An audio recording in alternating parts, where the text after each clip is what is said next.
talk some more about Acts chapter 7. If we flip over to verse 14, we see that Stephen says the following: "And Joseph sent word and invited Jacob his father and all his relatives to come to him, 75 persons in all." Now, the problem with this is that we're told 3 times in the Hebrew scriptures that 70 souls descended to Egypt, not 75. And while this is only a count of 5 people, you have to realize this is not just a numbers game. This is the Word of God, and this is a later book that came and added itself to the Word of God. We have to see if they really fit together or if they're contradictory in nature. Now, the truth be told, even though there's a discrepancy here between the numbers, that actually concerns me a little bit less than how the church fathers responded to this apparent mistake. In order to understand what I'm about to tell you, we're going to have to go back into history about 250 years before the onset of the 1st century. At that point in time, King Ptolemy II reigned over the Levant, and he was stationed in Alexandria in Egypt. King Ptolemy II really valued wisdom, and he wanted to build a library in which every extant book in the world would be inside of his library translated into Greek. So he heard about this amazing book, the 5 books of Moses, and he wanted it in Greek. So being the ruler over the Levant, he called 72 Jewish sages to come travel to Alexandria. And when they arrived, he took them and he separated them, and he gave each of them their own private accommodations. And he told them, he said, "I want you to translate the 5 books of Moses into the Greek language." Now, this was something that had never been done before, and it was actually considered a very sad time, because once the Torah was translated into a different language, it would give people who didn't love God, who didn't serve God, the ability to take the Torah and to mistranslate and to pervert it for their own reasons, which is exactly what happened. What's really interesting is that these 72 sages had been completely shut off from one another, and despite not being able to communicate with each other, they all miraculously translated the Torah into exactly the same Greek words with no discrepancy between them.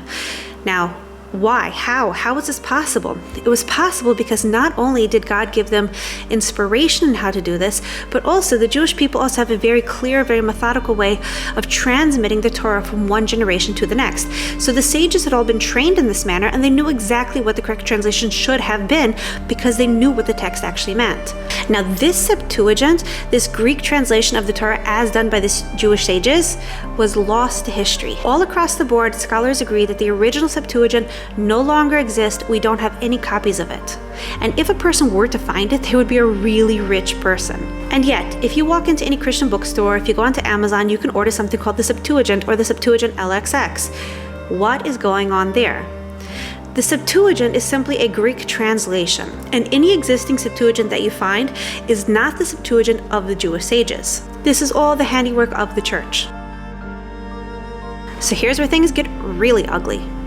The church realized that they had a colossal mistake in Acts 7:14, and instead of touching the New Testament, they decided people can't really read the original Hebrew anyways, so let's just go back and change the Hebrew text once we translate into the Greek, and instead of citing 70 souls, we're going to cite 75 souls. They went back to Genesis 46 verse 27, and they changed the text from 70 souls to 75 souls.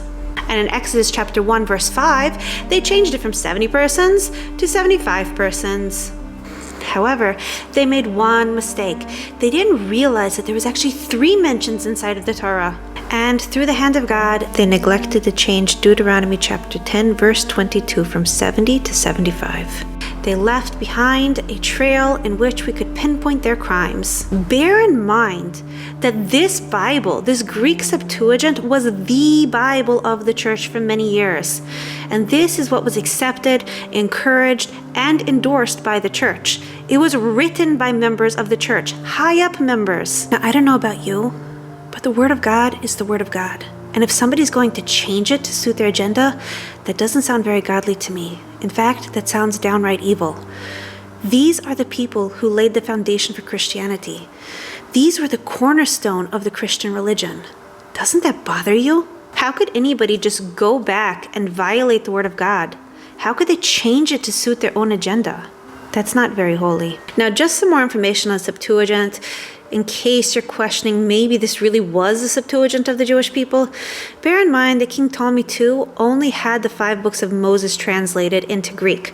And the current Septuagint contains not only the 5 books of Moses, but it contains a translation of the entire Tanakh, the entire Hebrew scriptures. Moreover, it also contains books like the Book of Tobit and the Wisdom of Solomon, which even Protestants don't agree as being in their canon. This book was a creation of the early church. All of Christianity comes from these people. As they say, what you don't know can hurt you.